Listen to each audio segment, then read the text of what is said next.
সুমহান অংশ এবং তার ঈদ বলে মুহাম্মদ সাল্লাল্লাহু আলাইহি ওয়াসাল্লাম নিজেকে ঘোষণা করেছেন। আল্লাহর নবীর পরে ইসলামের নবুয়তের এই সুমহান প্রাসাদে অন্য কেউ যদি নবুয়তের পরিচয় দিতে চায়, সে নবুয়তের এই সুমহান রাজপ্রাসাদে আবর্জনা ময়লা বলে বিবেচিত হবে। ইতিহাসের ঘৃণিত ময়লা আবর্জনা কুখ্যাত গোলাম আহমদ কাদিয়ানী এবং তার অনুসারীদেরকে বাংলার রাষ্ট্রে কাফের ঘোষণা দেখতে চাই। পরিষ্কার বলছি, আমরা 2013 সালের নবী প্রেমিক তৌহিদি জনতার শাপলা চত্বরের রক্তের উপর 24-এর যে বিপ্লব প্রতিষ্ঠিত হয়েছে, সেই বিপ্লব পরবর্তী বাংলার মাটিতে কাদিয়ানীর অমুসলিম ঘোষণা হতেই হবে, হতেই হবে।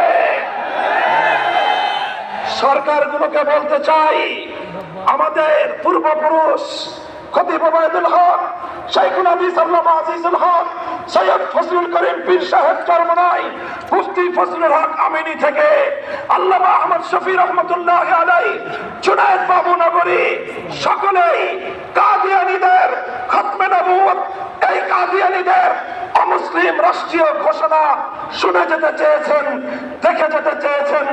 দুঃখ এবং পরিতাপের বিষয়, বাংলাদেশের সরকারগুলো এই কথা রক্ষা করতে পারে নাই। আমাদের আমির হেফাজত আল্লামা মহিবুল্লাহ বাবু নগরী হায়াতে আছেন, তার নেতৃত্বে পীর সাহেব মধুপুর যেটা তুলেছেন, এবার কাদিয়ানীদের অমুসলিম ঘোষণা দাবি আদায় করার জন্য যদি প্রয়োজন হয় আবার 5 মের মতো ঢাকা অবরোধ করতে হবে, ঢাকা অবরোধ করতে হবে। শুধু ঢাকা নয়, প্রয়োজনে জাতীয় সংসদের দিকে লম্বাস করতে হবে, বাংলাদেশ অবরুদ্ধ করতে হবে, সকল রাজনীতি বন্ধ করে দিতে হবে, পার্লামেন্ট অচল করে দিতে হবে, সচিবালয় বন্ধ হয়ে যাবে, বাংলাদেশ থমকে দাঁড়াবে।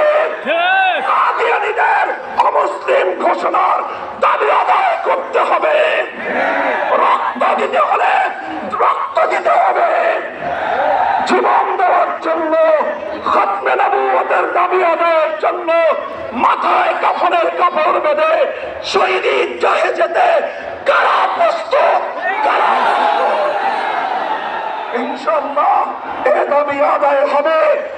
আর যদি সরকারগুলো দাবি আদায় করতে ব্যর্থ হয়, আগামী দিনে আমরা পার্লামেন্ট গঠন করব, আমরা ক্ষমতায় যাব, আমরা কাদিয়ানীদেরকে জাতীয় সংসদে আইন পাস করে কাফের ঘোষণা করব, অমুসলিম ঘোষণা করব ইনশাআল্লাহ। নাসরুম মিনাল্লাহি ওয়া ফাতহুন করিম। সংগ্রামী তাওহীদি জনতা